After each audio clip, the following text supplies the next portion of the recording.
Assalamualaikum warahmatullahi wabarakatuh. Welcome to my channel Gudang Cuan Gen Z. Apa kabar teman-teman semua? Semoga teman-teman dalam keadaan sehat walafiat dan selalu dilancarkan rezekinya dan juga selalu dilancarkan usahanya.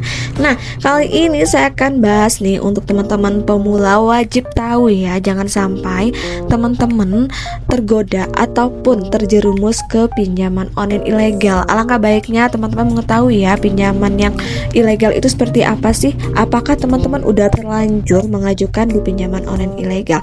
Nah, jika udah terlanjur mungkin ini bisa digalbay ya. Jadi sebelumnya jangan lupa di subscribe, like, dan komen dulu channel ini, oke?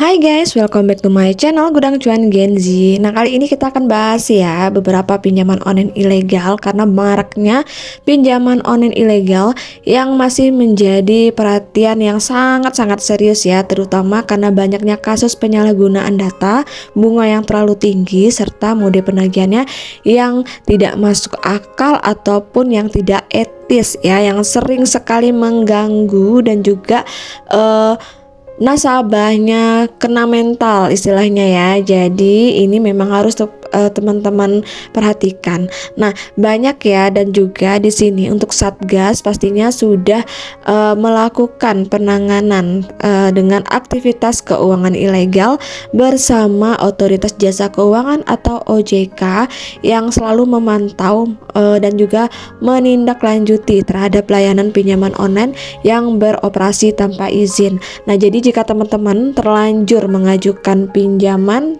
apakah itu pinjaman online ilegal yang tentunya tidak terdaftar di OJK, ini mungkin ya bisa teman-teman galbaikan aja, dan juga jangan takut jika mereka meneror, tetapi balik lagi ke kitanya, yang namanya hutang memang harus tetap dibayar walaupun itu pokoknya aja.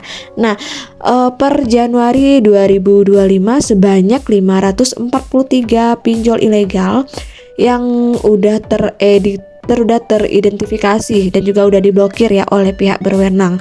Jadi kita yang lagi mencari pinjaman itu melalui pinjaman online memang harus berhati-hati dan memastikan bahwa layanan pinjaman yang kita gunakan udah berizin OJK agar terhindar dari resiko finansial yang merugikan. Nah, seperti teman-teman ketahui ya, untuk pinjaman online ilegal ini seringkali menawarkan kemudahan pencairan data, tetapi dengan konsekuensinya yang dapat membahayakan keamanan data kita serta kondisi keuangan penggunanya. Jadi bagi teman-teman yang mana yang masih awam, apalagi pemula, apalagi yang memang baru pertama kali minjol, bingung nih apakah yang saya pinjam ini apakah pinjaman online legal atau ilegal. Nah, berikut akan saya tampilkan beberapa pinjaman online ilegal yang harus teman-teman ketahui dan harus teman-teman pastikan ketika ingin melakukan pinjaman online. Oke, kita langsung aja cek ya, jangan di skip video saya ini agar teman-teman tidak gagal paham. Oke, check it out.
itu ya daftar pinjaman online ilegal per Januari 2025.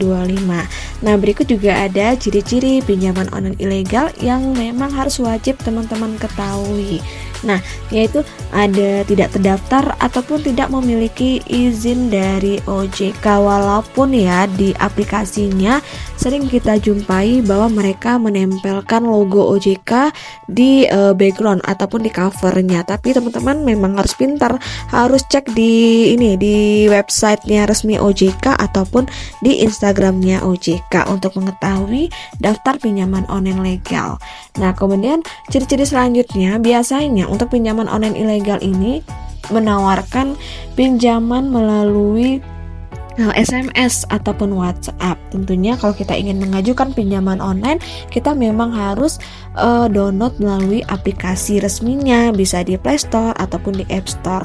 Nah, yang ketiga di sini pihak yang menagih tidak memiliki sertifikasi dari AFPI. Kemudian mereka biasanya meminta akses ke seluruh data pribadi kita, itu baik kontak, galeri, ataupun pesan. Biasanya untuk pinjaman online legal mereka hanya mengakses kamera dan juga lokasi.